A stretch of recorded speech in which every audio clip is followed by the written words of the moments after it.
Connect to these Teachers' Days for the Architecture Student Contest 2025.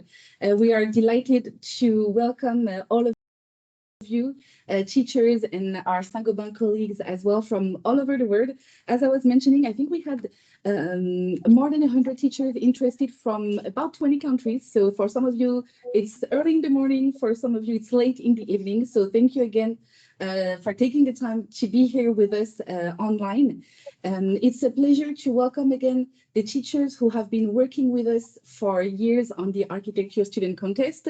And we are also delighted to welcome those of you for whom it would be the first year for the 2025 edition, because as I hope you will discover during our presentation, the contest is very much about a community of people on top of being an event that is a great professional opportunity for your students and yourselves. So before we dive into the topic, just a few rules for a very smooth collaboration. So everything will be in English. Please mute yourselves while we are presenting. You will have time for questions at the end of each chapter, each section, if you need clarification. But to ensure that there is no background noise, please mute yourself for now.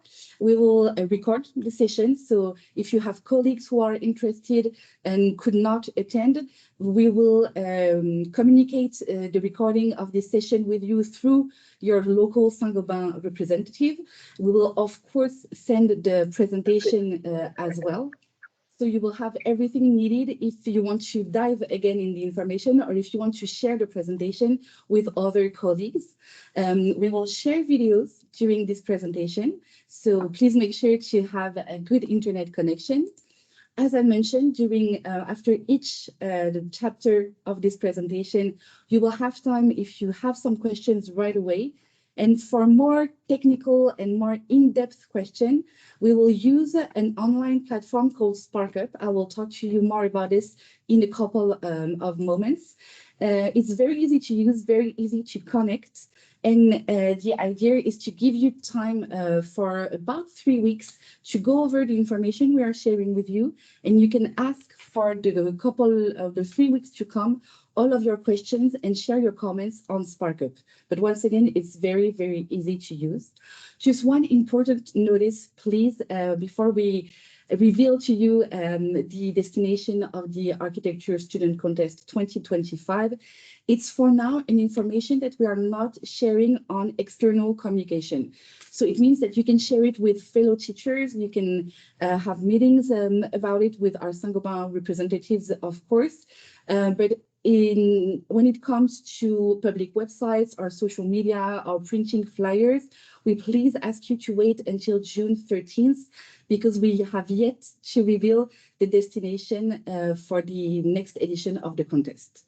So you can talk about it during professional meetings and with fellow teachers, but not on any external communication, please. So before we reveal the destination and more information about the contest to you, just a quick introduction on who is talking to you. So from the Saint-Gobain side, you will hear from our local partners as well. But here is the organization team from Saint-Gobain for the next edition. I know, Timo, you are online. Do you want to say hi to the teachers who were able to join us today? Yes, welcome everybody. Looking forward to presenting this project 2025 with you and the future projects. I work within Saint-Gobain as a central team, specifically to support on sustainability questions countries may have, and supporting Gabriel in the technical part of the student contest.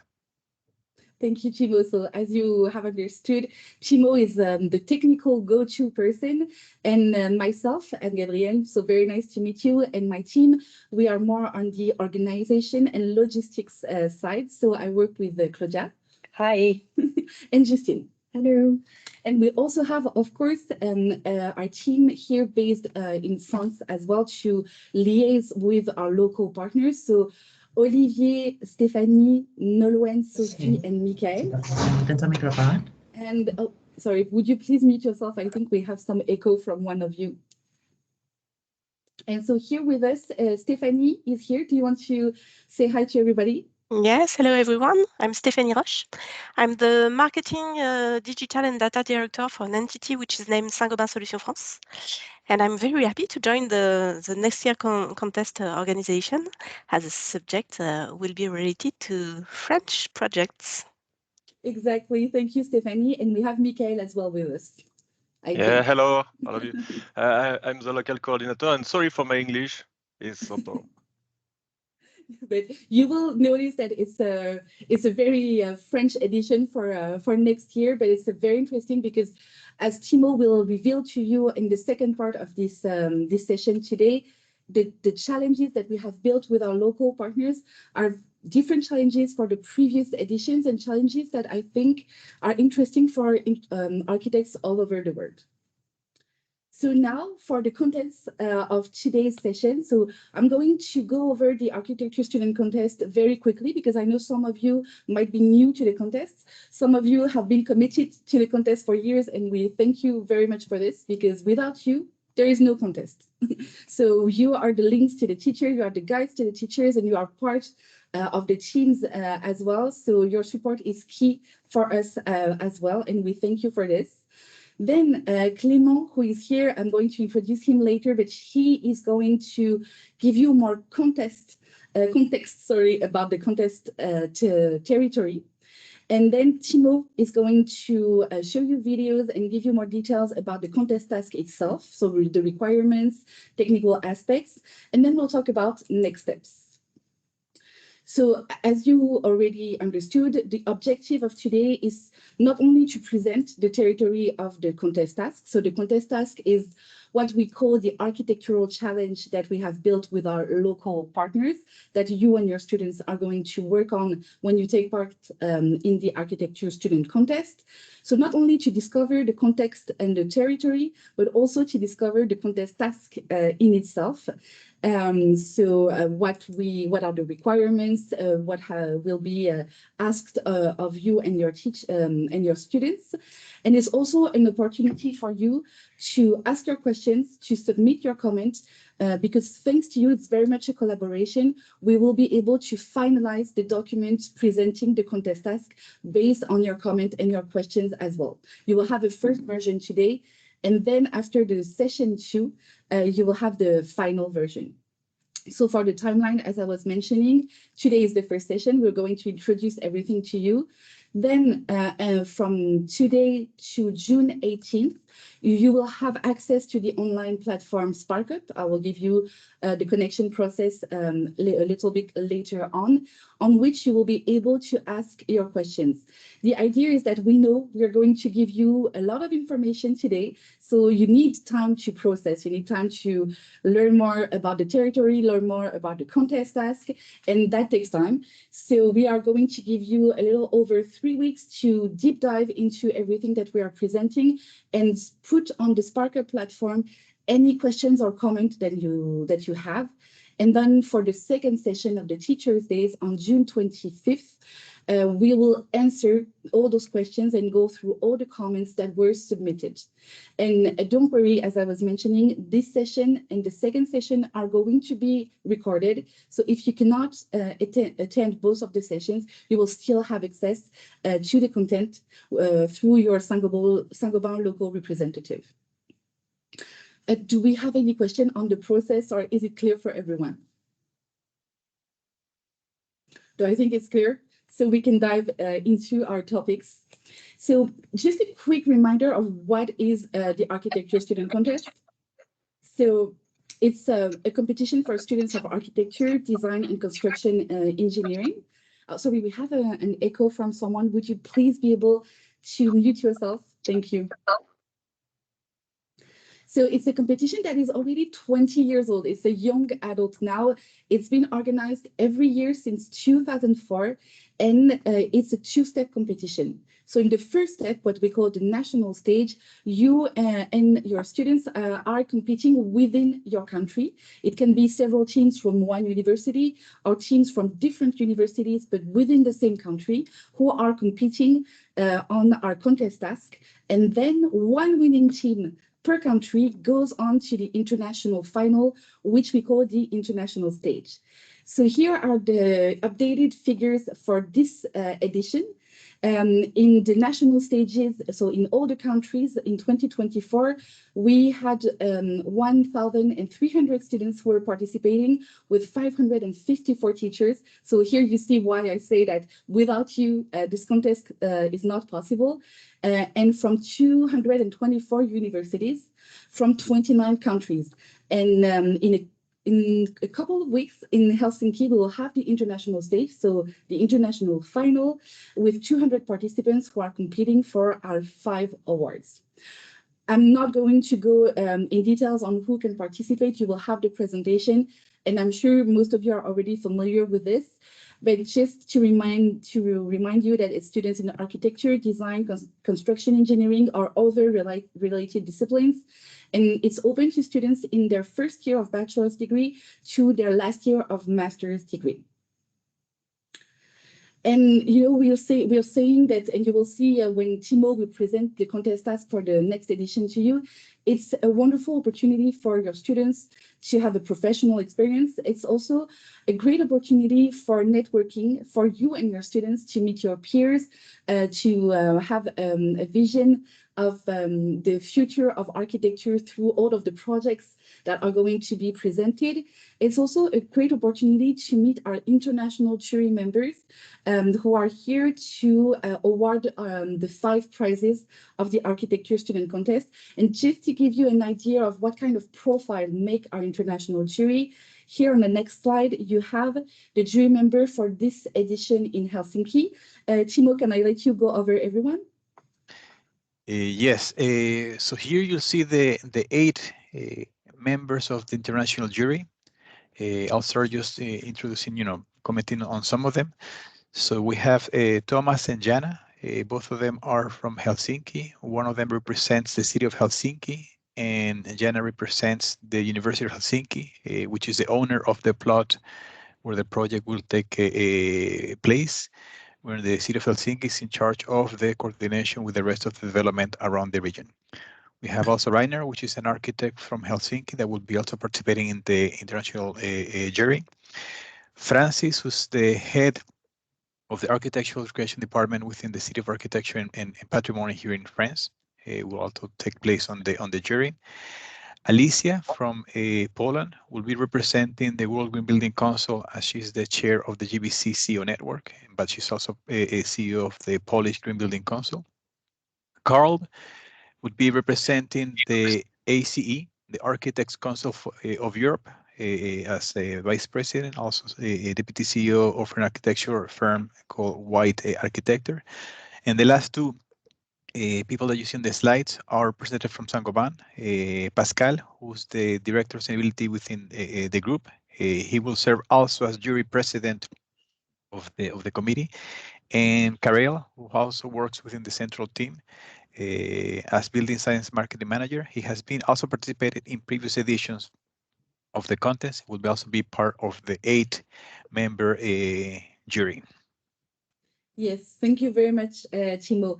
And as I was mentioning, it's a wonderful professional experience because your teachers and yourself, your students and yourselves are working on a very comprehensive architectural challenge with a lot of different stakeholders in front of them. But it's also a beautiful and wonderful human experience. And I'm just going to share with you a taste of the architecture student contest, because I always say that a picture is worth 1,000 words. So it's a 1-minute video from last year to give you a vision of what the architecture student contest is.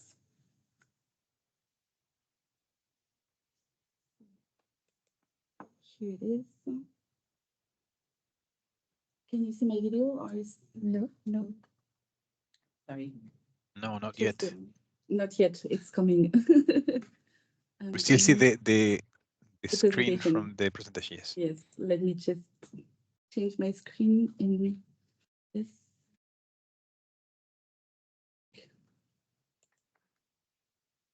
Oops. Sorry. We should be used by now to Teams meetings, but it's after 2 years of COVID, but it's still sometimes okay now. Exactly. Now it should work.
So it was just a taste of the architecture student contest.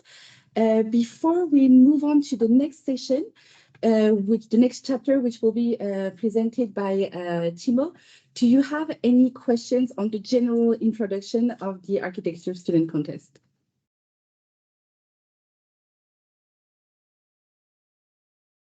No, I don't think. I think it's clear. Okay. So now, before Timo presents the contest task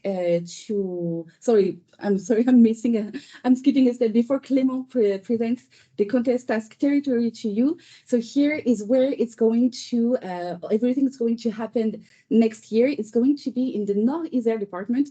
I'm not sure many of you are familiar with it in France. It's a department which is at the crossroads between Lyon, Grenoble and Chambéry, so it's next to the French Alps, and it's accessible by Lyon International Airport and high-speed train. So why this new challenge and why this department? Usually, for those who are familiar with the architecture student contest, we worked on either capital cities or bigger metropolis. But here we are working on a peripheral area near major French cities.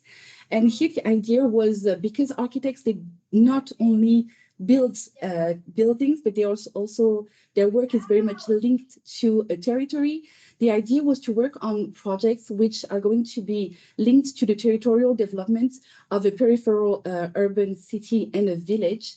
To work on sustainable construction to support the economical and demographic development of a territory. And it's also a territory that is interesting for international students because, as you will see, it's linked to one of the largest logistics platform of Southern Europe. And also it will be linked to a major European project as well. So I'm not the best person placed to talk about this territory. So I'm very happy and very thankful to have Clément Herboux-Dubois with us. He's the parliamentary attaché to Marjolaine Meunier-Millefert, who is the deputy of the French National Assembly to the 10th district of Isère. So Clément is going to be the best person here to be able to present the Architecture Student Contest 2025 contest task site to you so that you have more information about the territory. Clément, welcome. Thank you, Anne-Gabrielle. Hi, everyone. Excuse my French English. I don't use English every single day, so excuse my accent. First of all, I just want to say thank you to Saint-Gobain's team, Anne-Gabrielle and Timo particularly. Just excuse Marjolaine Meunier, which is a deputy, and now she's talking about our prime minister in the French Assembly. So it's difficult to be here with us. I try to give you an overview of our territory that is as appealing as possible. As Anne-Gabrielle says, in Nord-Isère, we are a territory at the cross of many things. As you can see, we are near from several major French cities like Lyon. Maybe you know it's the third largest metropolis in France, from 2 hours from Paris.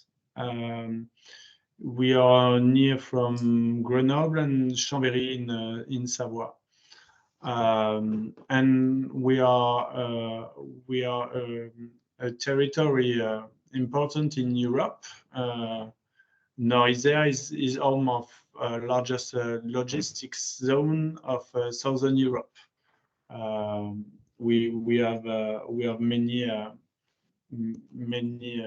things in Nord-Isère, and we are really attractive in this way.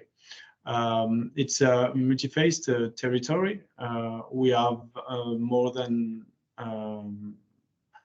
many smaller village and big cities. So in a smaller village, we have aging population. And now in our towns, like Bourgoin-Jallieu or Villefontaine, we have young families and professional people who work in Lyon and maybe in Paris. So it's quite a diversific landscape. We have a mixed rural and industrial business. We have a lot of agriculture in our smaller village, and which is a vital part of our region identity. We have many fruits, vineyards. Maybe you know some of them. I'm not sure that in Mexico Nord-Isère vine, but maybe you can try to discover it. And then the territory has strong industrial heritage, and we have several new innovation in chemicals or high-tech manufacturing with big industries, and then we have in Nord-Isère balancing traditional economic activities. So as I say, agriculture is in development. It's quite a land of innovation, and however we have many several big industries, international industries. As you can see in little small village, we have many big French innovation enterprise.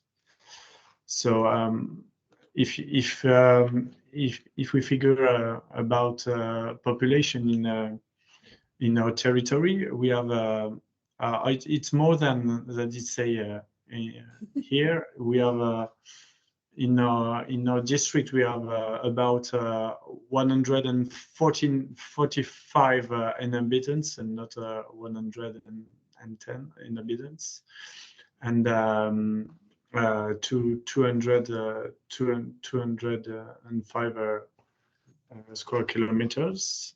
It's quite a territory with many of working people. We have in some village we have aged people, but the more of our population is near 30 and 50 years.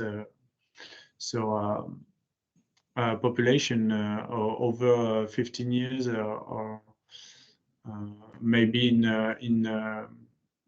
industries works, and yeah, as you can see, we have not yet a lot of farmer, but it's quite important. Important agriculture. Sorry, agriculture is quite important for our territory, but we have no more farmer in our territory. But we can have a development in those territories. So as you can see, it's quite a middle repartition of our population. Then you can see in our demographics Nord-Isère we have more than 10% of population from Lyon. Lyon is quite to 270 million inhabitants. It's a dynamic demographic situation. We have positive migratory balance, and we have a lot of population under 20 years old, so we have a lot of perspective. And then 30% is urban space and significant rural areas. As I say, we have agriculture, but not yet. We have many places for industries in our territory. If we can see that our territory is quite important. We have many ways of development in our territories, like economic and mobility. We have more than 550 companies and attractive center.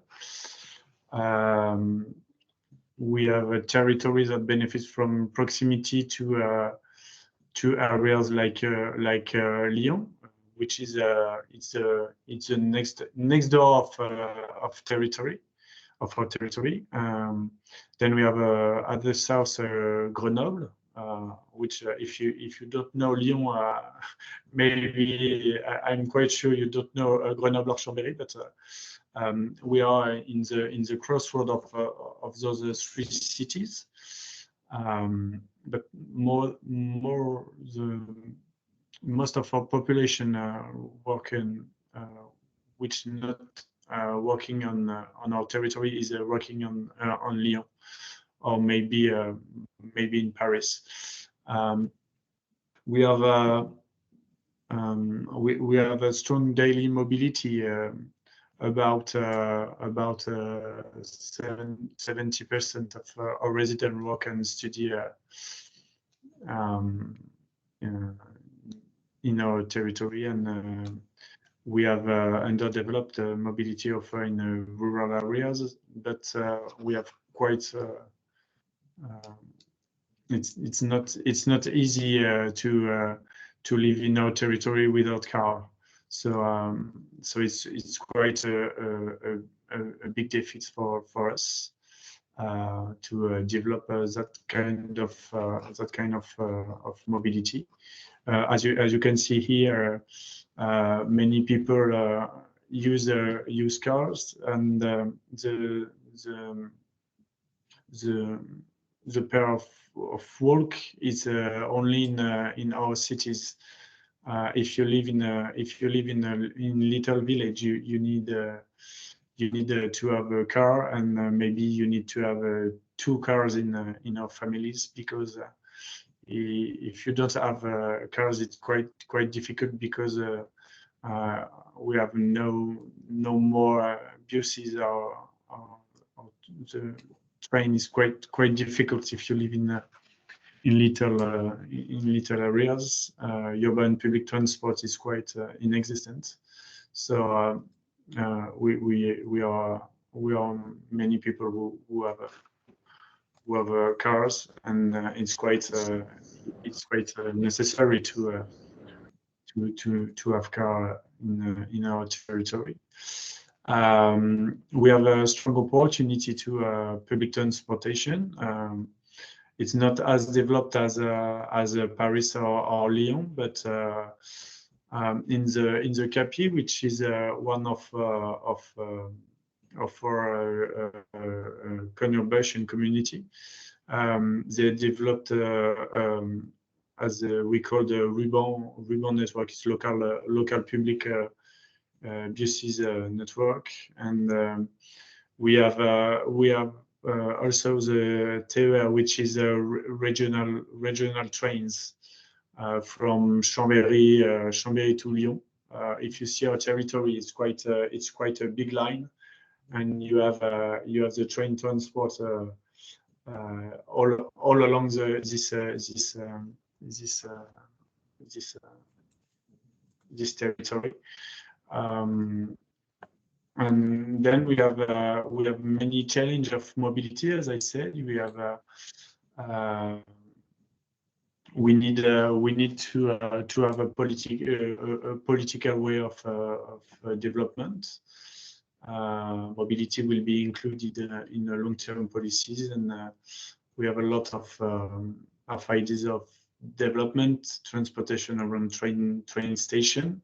Because, as I say, we have a big line, and in many cities you have train stations. So we have some ideas to develop, and then we have governance and coordination mobility policies. We need communication. We have a challenge on service performance. We need on another way to develop accessibility for employment areas. We have an international airport.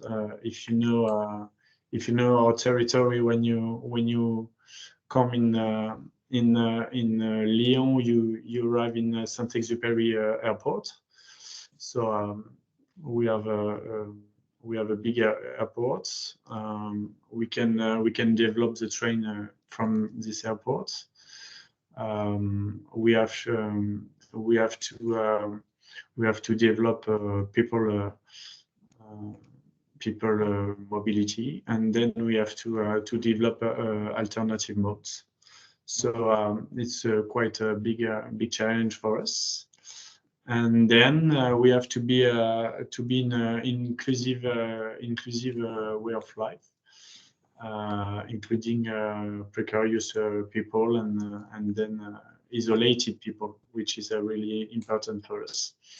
And the big challenge of our territory is the future Lyon-Turin railway, which is the part of the train between Lisbon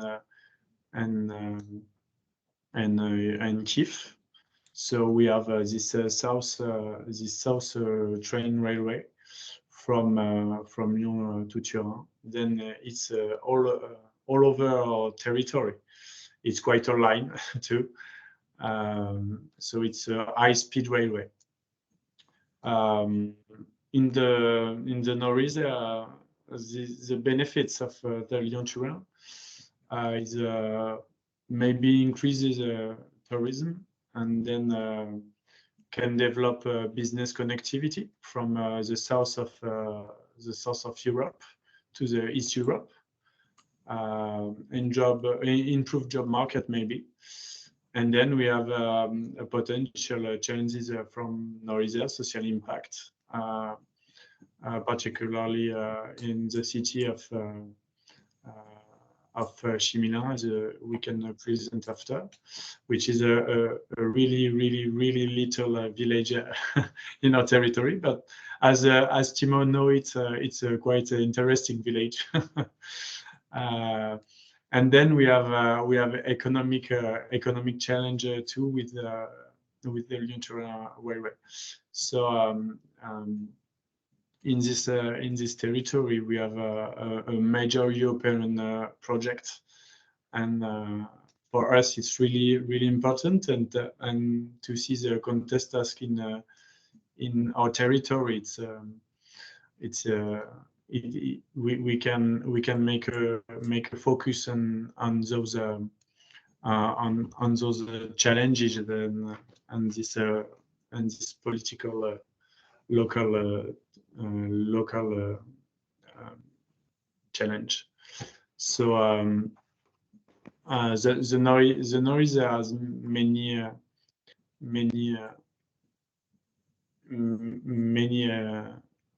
sorry, I forgot my words. We can help you translate if you want. really sorry for my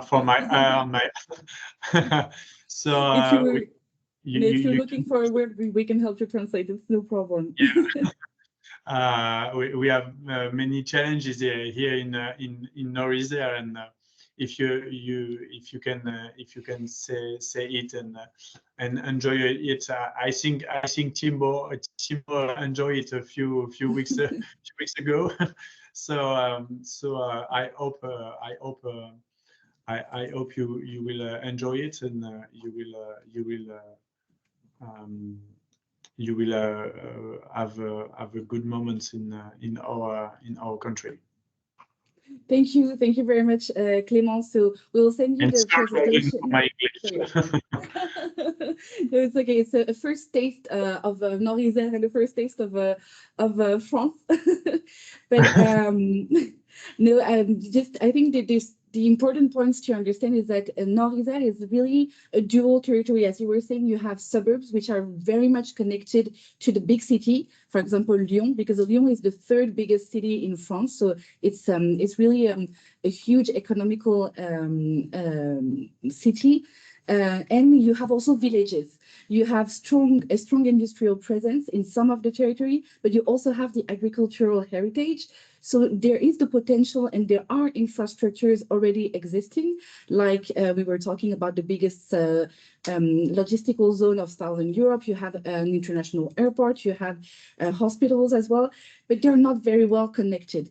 And I think the challenge here is also to create a cohesive territory for its inhabitants. And you'll see that in the two contest task sites that we have chosen, you have this context that is very much present and very much addressed.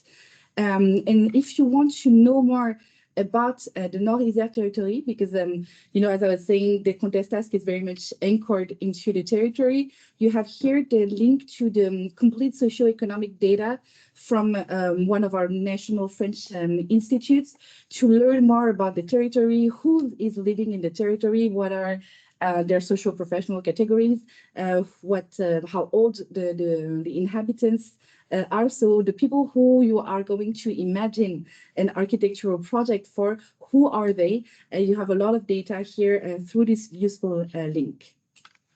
So thank you again to Clément for being here. As he mentioned, Marjolaine Meunier-Millefert, who's the deputy of the French Assembly for this territory, she was not able to be here because unfortunately Friday is the day of the question to the government. So she is busy asking questions to our Prime Minister right now. Yeah, so, and she's asking a question about Lyon-Turin. So it's really important for a territory. It's exactly, and Timo will explain to you and will show you, but this is also why we chose this territory, because through the Lyon-Turin railway that is going to be constructed, it's a territory that is very much at the heart of national challenges that are going to come. So now that we have talked about Nord-Isère, let's talk about the contest task that we have built with our local partners. So before Timo launches into the videos and into the requirements of the contest task, here you have the instruction on how to connect to SparkUp. So as I mentioned in the introduction to this session, SparkUp, it's very easy. It's an online platform where you will be able to enter all of your questions and all of your comments on the contest task and on the Architecture Student Contest 2025. You will have until June 18th, 12 p.m. French time to enter your questions. So you have time to go over this presentation again, go over the videos again, and go over the contest task document, which we're going to send you again. So to connect on SparkUp, just grab your handphone, or you can use your web browser if you prefer. But if you grab your phone, you just have to scan the QR code or go to bc.sparkup.live. If you scan the QR code, you don't have to enter the code, I believe. But if you go to bc.sparkup.live, you have to enter the code which you see here under the number 3. And then it's very easy. You don't have to create an account. You already have a profile, which is a random profile created. We just please ask you to put your real first name, your real last name, and your real email address. It's just a way for us, if we don't understand the question, or if we need more information on a comment or a question, to be sure to give you the proper answer to your question. It's a way for us to be able to see who we need to contact. So just very easy. You scan the QR code, or you go on the address bc.sparkup.live. You will see that you just need to change your first name, last name, and email address, and then you are in the question room and you can start asking your questions right away. Is this working? I don't know if you are trying to connect right now, but is this working for everyone, or do you have any question on how to connect on SparkUp? No? No, it's live. It's working. Thanks. Perfect. Thank you. Just probably to complement what Angela was mentioning, I mean, these are questions you're going to be posting from today, but also once we send the information, and then by the date, as you see on the screen, by the 18th, we will receive all the questions, including today's and whatever comments you might have from here or there, to come up with answers to clarify the contest task. So if you have questions in terms of, are there any plans, images, clarification on the site, usage, etc., the responses will not be provided today, but once we compile all the questions, we will send the list of those by the 18th. I mean, we will receive them on the 18th to provide them on our next meeting in June. Yes. And so now, Timo, I let you take over the sharing of your screen.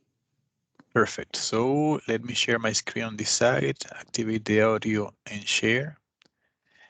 And please let me know if you can see my screen. Yes. Yes. Yes, perfect. So as I already was mentioning, we will send all this information. Well, you will also have the links to the videos I'm sharing. Understand that, when we do this online, sometimes the audio or the video is a bit slow. Don't worry, you will have access to all of this to look at it on your time more calmly. And you will see that we have the video of the contest task that I will play shortly, and then we have 2 360 videos for the students to be able to walk around and see the projects and the buildings surrounding it and the areas that they could develop in their projects. So right now, let me share the first video from Marjolaine making the introduction on the project. Hit play. The sound should be coming up shortly.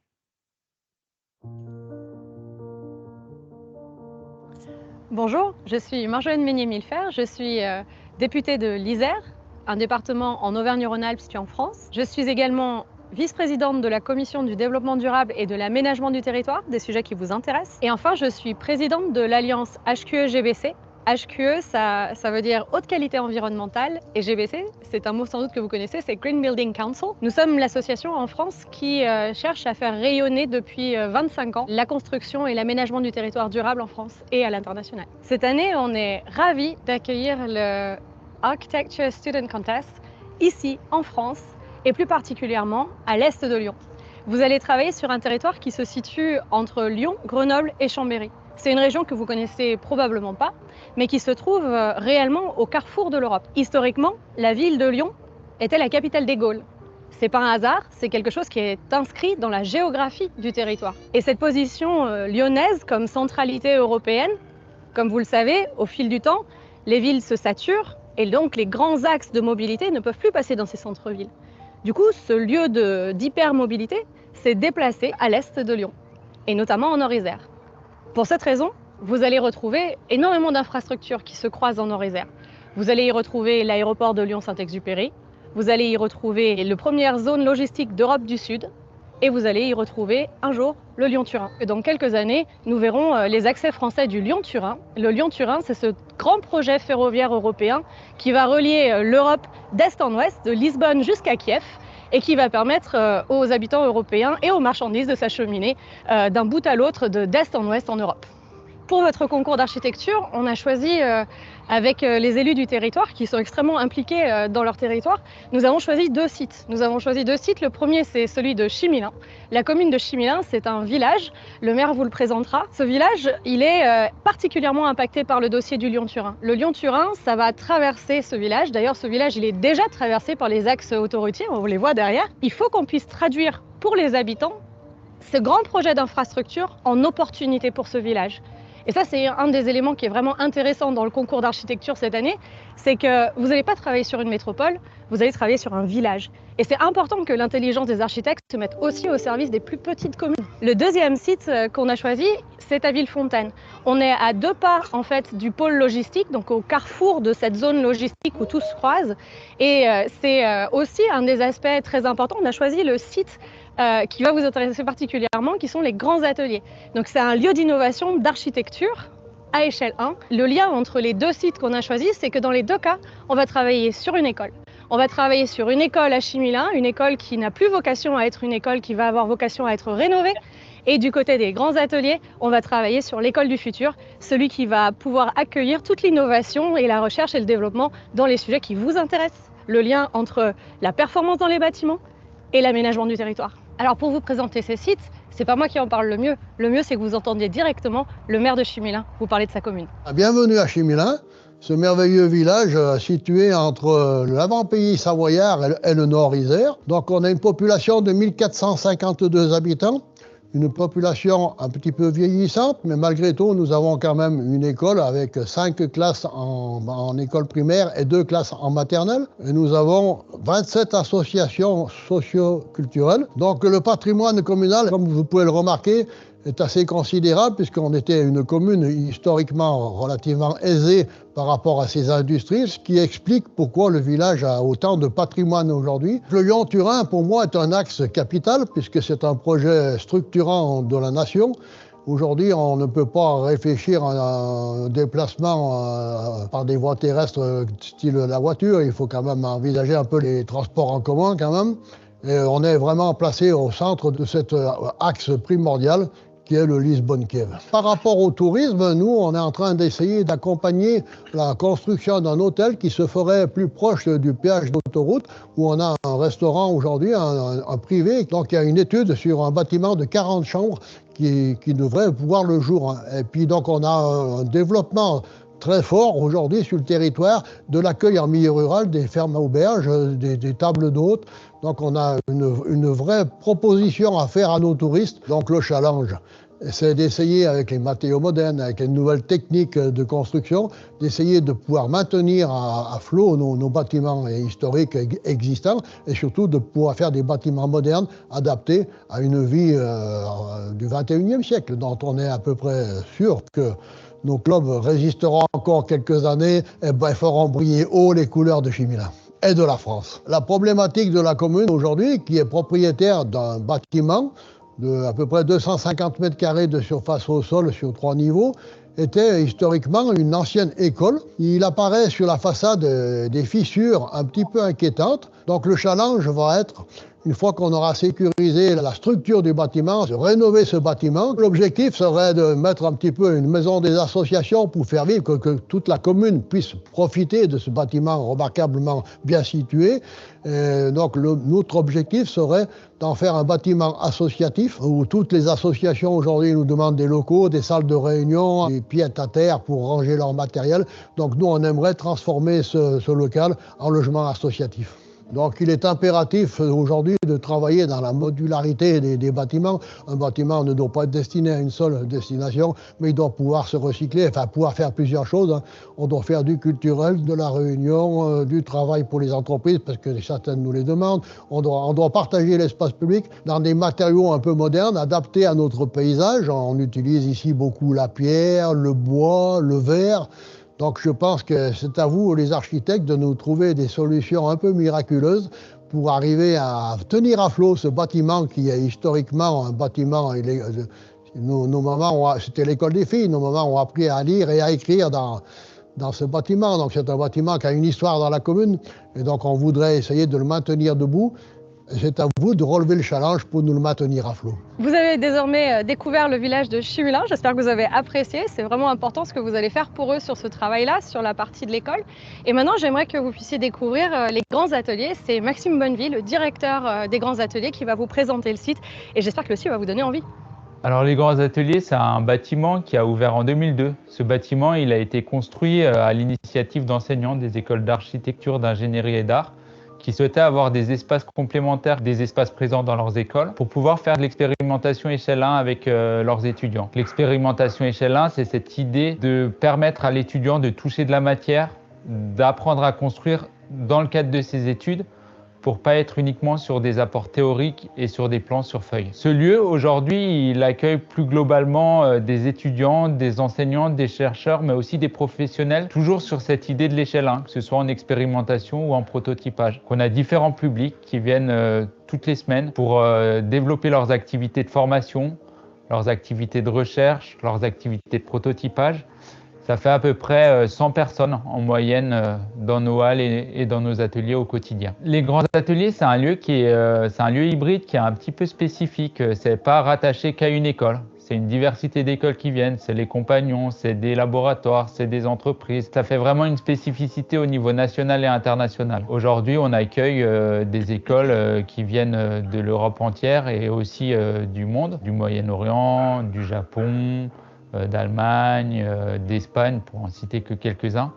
On a vraiment un rayonnement international. Il est vraiment spécifique dans le sens où il est neutre et il permet à des écoles, quelles qu'elles soient, de venir utiliser ce lieu pour leurs pratiques. Sur le site, on est sur un site qui au global fait 2 hectares. On a aujourd'hui 2 bâtiments de plateforme technique présents avec les Grands Ateliers et l'astuce. L'enjeu pour nous, c'est donc d'accueillir les publics et c'est de pouvoir les loger. Donc on est sur l'idée de réfléchir collectivement à un bâtiment de logement. L'enjeu sur cette question du logement, c'est de prévoir des espaces qui permettent de loger jusqu'à 50 étudiants, enseignants, chercheurs, à la fois sur des durées courtes et sur des durées plus longues, et ainsi venir augmenter le site des Grands Ateliers de manière plus globale. On est également, au-delà du logement, sur des enjeux de postes de travail, dès lors qu'ils ne sont pas dans les ateliers en train de faire du prototypage, avec des postes de travail pour les chercheurs notamment, qui viennent sur des résidences de plusieurs mois. Éventuellement des questions de conférences, parce qu'on fait aussi de la sensibilisation de tous les publics, et bien sûr des enjeux de restauration le midi, le matin et puis le soir. Alors pour nous, c'est hyper stimulant de pouvoir vous faire réfléchir à un site comme le nôtre.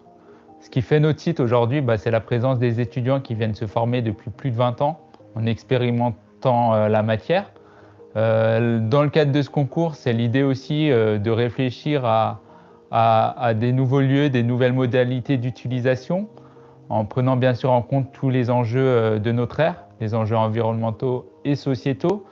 Et c'est cette idée, encore une fois, d'expérimenter, d'innover. Et on est ravis de pouvoir travailler avec vous tous sur ce projet et sur cette perspective de réflexion sur un nouveau bâtiment pour le site.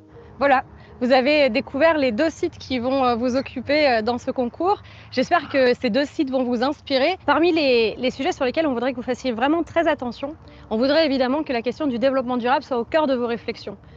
À l'époque où on vit, c'est impensable de penser autrement qu'un projet qui soit compatible avec les valeurs environnementales qui sont celles des territoires et des habitants. Dans un deuxième lieu, ce serait intéressant que vous puissiez vous nourrir des spécificités territoriales de ce territoire. Vous allez finalement refaire alliance avec des solutions constructives territoriales, des matériaux qui sont locaux. N'hésitez pas à vous nourrir de ça. Enfin, sur chacun de ces lieux-là, ce qui est important, c'est que vos projets puissent durer vraiment dans le temps. Ce que vous allez faire aujourd'hui, ça va durer pendant des années. Les habitants vont se les approprier pendant des années. Et il faut pour ça que vos bâtiments ils soient vraiment pensés à l'usage du temps et que donc ils puissent être modulaires, pensés à se déplacer finalement dans les usages au fil des années, puisque ce qui est l'usage, par exemple, dans le cas de Chimilin, c'était une école. Aujourd'hui, il n'aura plus vocation à être une école. Il ne faut pas que d'ici 10-15 ans, si la nouvelle vocation de la commune change, eh bien, ou les besoins des habitants changent, il ne faut pas qu'on ait besoin de redémonter tout le bâtiment. Au cœur des grands ateliers, la combinaison, en fait, c'est au cœur de leur projet. La manière dont on décloisonne, dont on réapproprie les espaces, dont on les fait bouger, c'est au cœur de leur réflexion. Je pense que c'est très important que la manière dont vous pensiez l'évolution des métiers, ce soit aussi dans le décloisonnement, dans les lieux. Dans ce concours cette année, c'est un concours un peu spécial, vous l'avez compris, c'est les 20 ans. Et donc, on a voulu vraiment mettre l'accent sur le fait que vous ne travaillez pas seulement à l'échelle du bâtiment, mais vous travaillez vraiment à l'échelle du territoire. Vous allez vraiment réfléchir à la manière dont un bâtiment s'inclut dans un territoire, dans son histoire, dans sa manière de vivre. Par exemple, les questions de mobilité, elles sont présentes en creux dans l'aménagement du territoire. Quand on travaille sur l'échelle du bâtiment, on ne les voit pas. Et néanmoins, aujourd'hui, tout l'écosystème bâti dans lequel vous évoluez en tant qu'architecte, c'est toute l'empreinte de cet écosystème bâti qui fait l'empreinte environnementale, qui fait l'empreinte énergétique. Et c'est vraiment important que quand on est architecte aujourd'hui, on pense non seulement au bâtiment, mais qu'on pense aussi au périmètre autour du bâtiment et à la manière dont il s'intègre dans son territoire. Je voudrais vraiment sincèrement remercier déjà à vous, l'ensemble des participants au concours, vos écoles et vos enseignants qui s'impliquent à vos côtés et avec vous sur ces projets-là. Je suis vraiment intéressée par ce que vous allez pouvoir produire. Je voudrais aussi remercier évidemment l'ensemble des équipes qui ont permis la réalisation de ce projet. Je voudrais remercier les élus qui se sont impliqués sur ce projet-là, qui s'impliquent dans leur territoire, ceux d'ici, ceux du Nord-Isère, mais tous les élus qui, dans tous les territoires, travaillent à leur terrain. Vous voyez comme on parle avec passion de ce qu'on fait ici chez nous. Je voudrais remercier Saint-Gobain pour l'opportunité qui est donnée au Nord-Isère de réfléchir finalement à son territoire à travers de l'innovation de tous ces pays du monde. Ça va permettre à ce territoire qui est au carrefour de l'Europe de finalement devenir, au moins pendant le temps de ce concours, un carrefour international.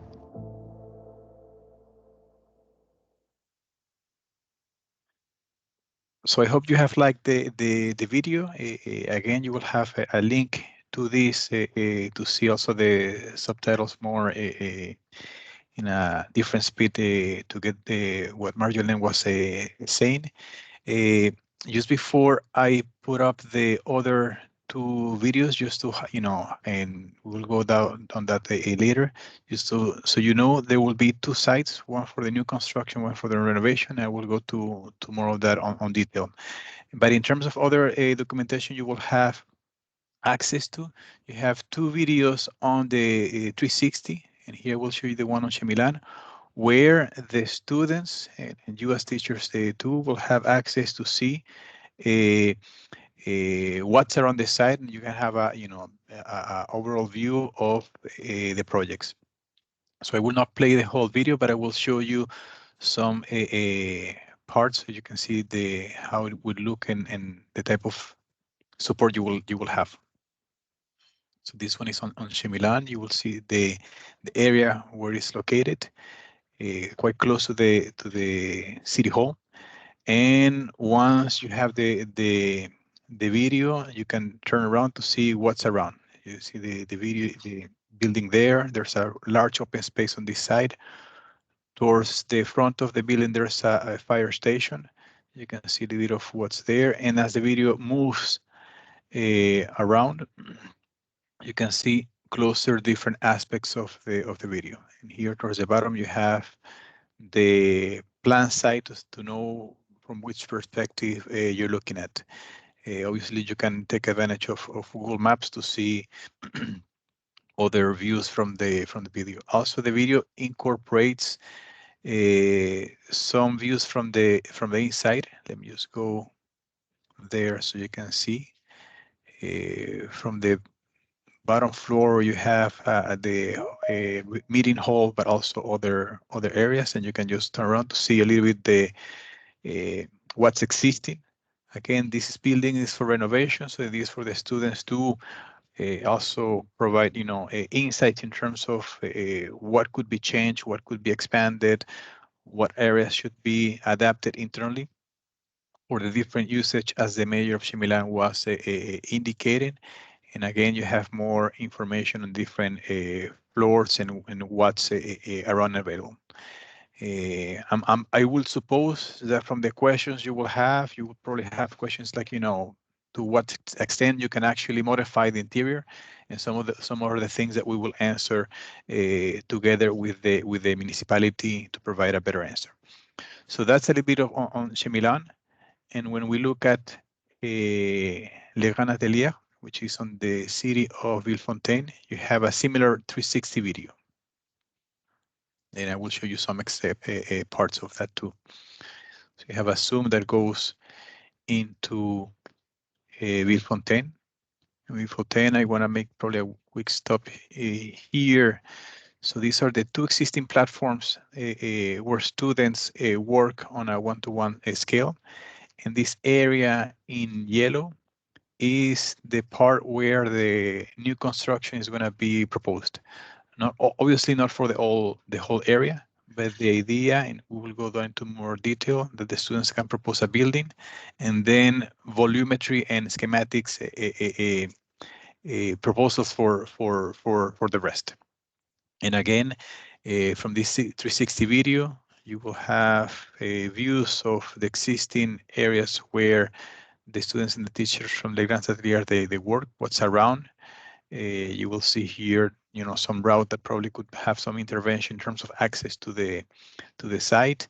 You will see in the contest tasks the name Les Compagnons, which is an interesting organization in France, where, among other things, they do a lot of work related to ancient type of construction architecture. You will probably know, or you will find out, that the Cathedral Notre Dame is being renovated by them.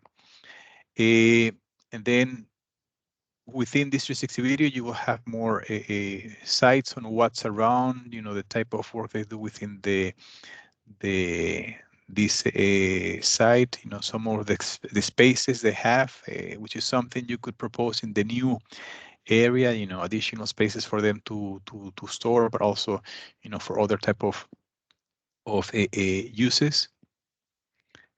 And towards the end, you have more insights on the project. So here you have a view from the Grands Ateliers, and this is part of the field that's part of the project for the new construction. That you had probably a better view from the drone in terms of, from the top. This is the whole space that is part of the Grands Ateliers. That, again, the idea is for the future to develop some sort of campus with the different activities that Maxime was mentioning in the video. And at least one of the big needs that they have right now is where to host students and visitors when they come.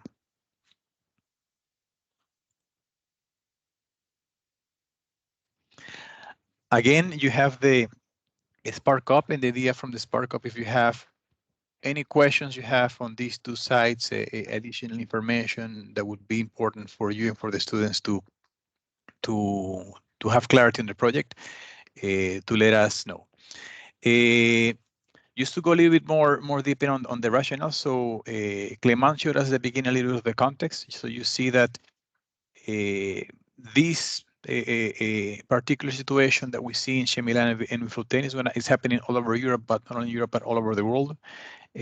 Smaller villages and cities that are close to a large, more metropolitan areas. They also need to have some sort of proposal from students and architects in general in terms of how to address the different impacts, like the high-speed train, but other type of projects, especially when we talk about movement of demographics. As Clement was mentioning, the city of Villefontaine, there's having new younger families. It's a city that's starting to develop more, and as the mayor of Chimilin mentioned, there's is something they want to revitalize. So this topic of how to intervene these spaces and to make them also more comfortable for not only the people that are living there, but for the probably new incomers that will live in those cities is important.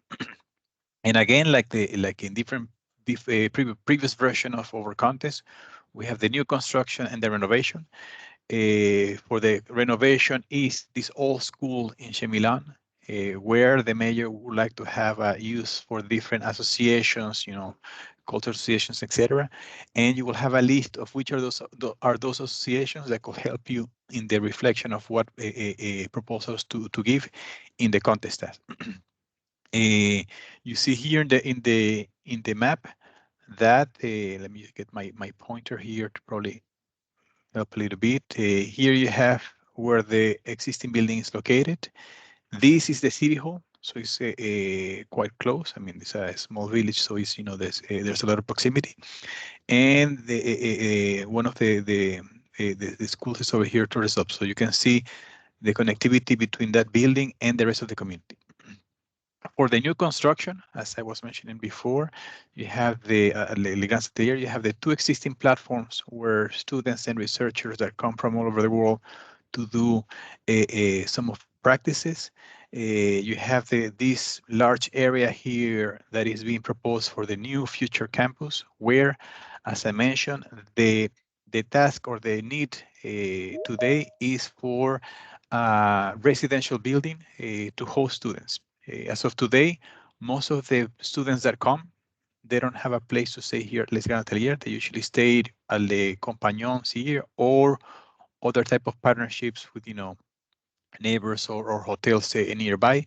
So the topic of having a place for them to live while they're doing their practice is important. And also that integrates other uses such as, restaurants, conference center, areas for exhibitions, etc. All these other building uses, the idea is, for your students to propose volumetries of where they could be placed. But the topic for the new construction is the renovation. Also probably to reflect on how to connect this space to the rest of the community. Today, there's as you can see here, an important road that crosses nearby, but there's not necessarily a direct access today just because there's nothing here at the moment. So these are the two projects that the students will be encouraged to work on. Okay, so again, the idea is, from the information that we're sharing, as much questions as you see to clarify the project, and then from here until the 18th, we will receive them to then work together with the mayor of the cities and the director of Grands Ateliers to give you the response to those inquiries. Again, the objective of the project is for the students to have an experience not only in terms of what proposal of architecture to give, but also to consider sustainability attributes, to have sustainability concepts into the project. And here we're sharing, and I think we have shared before, what sustainable construction is within the Saint-Gobain, that could help you reflect in terms of, topics to include when we talk about energy, decarbonization, the selection of materials that have lower embodied carbon, where students will be able to also do calculations on that side. But not only that, but the topic of circularity, specifically in the existing building of Chimilin, if you see that there are materials that need to be replaced, we saw from the images that obviously that will be the case. What proposals the student could have in terms of recycling, or what could be a different idea other than saying they go to the landfills. So for students to reflect on proposals that can mention on the project. Also, in terms of construction methods, is it to be built inside, prefabrication, that ties also with the activities that the Grands Ateliers is doing. So it's a nice project for students to also propose new things, local materials that could fit to the two projects without forgetting about the comfort in terms of acoustic, internal door quality, thermal, among others. So this is just a slide, to give some input for the brainstorming part that you will have with your students in terms of, what aspects can be better highlighted in the project. Similar to those that have participated in the previous editions, the rest of the technical aspects that are going to be requested are going to be more in detail in the contest task in terms of what type of parameters and values we're expecting the students to consider when they're doing their calculations. As previously, there's two calculations that are being expected specifically for the new construction. One in terms of energy efficiency, for them to propose different configurations, talk about orientation, shading, type of glazing, etc., to have the best optimal build in terms of energy efficiency, and also for them to do a calculation of life cycle analysis. So similar, we'll have a partnership with One Click LCA, where the students could create a volumetry of the building they're proposing, and then test and play with different materials, not only to propose the ones that they have best in mind for the project, but also that could have a lower embodied carbon impact. And for the other topics, to have them consider and propose different ideas, in terms of longevity and flexibility, as Marjolaine mentioned in the presentation. And that modularity and flexibility is important. Understand that maybe in 10 or 15 years, probably the usage of some of those building spaces will change. To consider that into the project, how materials are being used in a more resourceful manner. And maybe some of the questions you might have is like, what type of industry is close by that, that provides recycled material that could be used in this project, that could nourish the thought process from the students. So these important aspects, and also for comfort, to have a daylight autonomy levels that are appropriate in terms of the activities that are going to be there, take into account acoustics, in both cases. In one case, Le Grand Atelier, because probably there's going to be a noise in terms of the workshops and the other equipments, so have to take into account that. In the other ones, you have a building with the have, different associations working on them, maybe you will have children painting, maybe you have, a group of other people talking about doing a presentation. So the acoustic will be important to consider in terms of, proposing different materials and configurations, and their quality and thermal comfort. You will have in the information that's going to be sent some data on the climate. And also you can look online for more information. But what I want to highlight here is like when it comes to the energy modeling, given that we have two different sites, we recommend that you could use the weather file for Lyon, which is another city that has an airport, so it's probably more robust and extended in terms of the data. So for when the students do the energy analysis. In the case, all this information will be provided with links in the documentation is going to be shared. And in terms of evaluation, the evaluation will be similar to what we have done this year for the Helsinki project. Again, evaluation in terms of how students have addressed the new construction at Le Grands Ateliers, and how they have addressed the renovation building at Chimilin. There's a higher weight for the new construction. 60% of the evaluation is going to go for that new design, and 40% for the renovation. And then for both, it will be split 50-50 in terms of the proposal they make from an architectural point of view, how it's linked to the place, how it addresses this demographic needs that the two different places are experiences in terms of the connectivity to the surrounding buildings, in terms of the aesthetics and the solutions. And then the other percentage is going to be on how they address all the sustainability topics we have covered so far in terms of energy, carbon, selection of materials, circularity, and proposals they can make. So with this, I try to be as complete as possible in giving you insight into the two projects. Again, the interesting part for the students is that not every day you get to address projects that are not in a metropole or large capital. So it's interesting to see the needs of smaller villages here in France, but that could be replicated in other regions where they have a budget constraints in terms of investment for this type of projects. So ideas are innovative ideas is also important for them. But also in terms of an interesting project for the Grands Ateliers, because their core activity every day is what the student contest is about: architecture, construction, and sustainability. So I think working on this will be very interesting for them to know what this organization is doing. Again, any questions related to the documentation, the videos, etc., feel free to post them on the Spark Up link that Gabriel shared before, either today or the next couple of days, but you have from here till the 18th of June to send us as much comments as possible, so we can clarify as much as possible the content, so it's clear and good to go for you and for your students. So with that, we'll go then to the next steps, and then Gabriel, I'll continue moving the slides, but you take the lead in terms of explaining. Thank you, Timo. So thank you for those who have already started putting questions on SparkUp. I see a couple of questions already. So as you can see here on the timeline, the SparkUp will be open until June 18th at 12 p.m. French time, as I mentioned at the beginning of this session.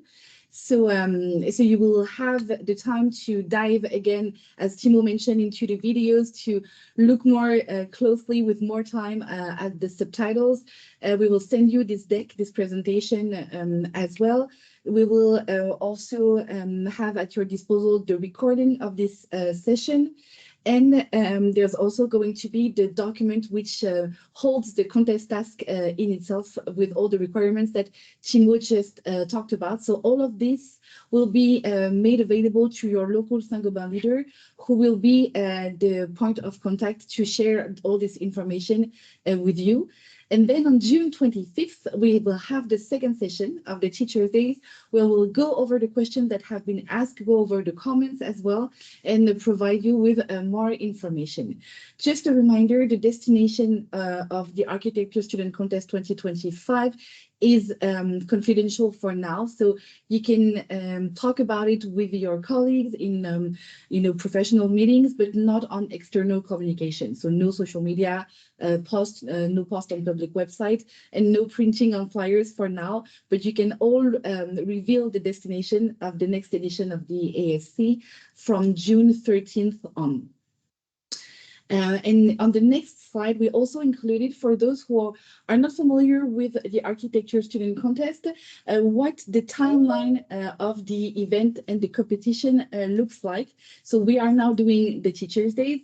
In September 2024, we will launch the contest on our website and open the registrations for all interested students. We will provide free online trainings from September to January. And for each of those steps and all of the information, your local Saint-Gobain representative has the key to the information, and they are the ones who will be able to transfer all the information needed to all of you. And then the important and key date is that from June 16th to June 18th, 2025, it will be the international finals, so the international stage, where we will meet the competing teams who have won their national stage in France. And if you want to keep updated, so on the next slide, we have also the our social media platforms, so you can follow us, you can interact with us as well if you need, either on Facebook, Instagram, and YouTube. You have the links in all of the logos, and also our handle is always the same, so at Architecture Student Contest. And you also have the link to our official website. What is interesting also on the official website is now you have the 29 competing projects to the international stage of this year, 2024. So I think it's a great way for you, if you're not familiar with the contest, to have a look at what kind of projects the students and their teachers this year have worked on, the level of expectations as well, and their outstanding work for this year. So you have all of the 29 competing projects available on our website, and you can access our website through this link. So this comes to the end of our first session of the Teachers' Day. Do you have any questions? So maybe not on the technical questions and technical requirements now, because you still need to get familiar with all the data shared with you. But do you have any general questions on the contest so far? Yes. Can we show the Spark Up link once again? Yes, Timo, would you mind going back to the slide, I'll please? go there. One second. There. Yes. And we will share this information and the deck with your local Saint-Gobain representative. So for anyone, and if you have colleagues who were not able to attend today, they will have this slide as well at their disposal to be able to connect before June 18th. So just to repeat, the only thing that we please ask is that when you enter the SparkUp, you don't have to create an account. It's very easy, but please just edit your information so that we can have your real first name, your real last name, and your real email. This allows us as well, if we need clarification on the question, to know who to contact. Yes. I don't think we have any questions for now. So we're going to keep this slide up for 1 more minute for everyone to be able, if you want to screen cap it as well. But once again, thank you so much for taking the time to connect, because we know that as you come from all over the world, it's not always easy to find the time and the right timing for those online events. But we're very happy to celebrate the 20th edition of the Architecture Student Contest next year. And we're very thankful for all the community of Saint-Gobain leaders and teachers who are committed to the event and who are joining us as well for the first time. So I think it's time to say bye. You have an extra half hour to grab a coffee and rest after all the information that we shared. Thank you again. We remain available through your Saint-Gobain representatives, and they are your point of contact if you have any question. This SparkUp remains open until June 18th, and we will see you on June 25th. Thank you very much. Thank you, everybody, Thank you. for joining. Bye-bye. Looking forward to your questions. And until the 25th. Thank you. Thank you. Bye, thank you.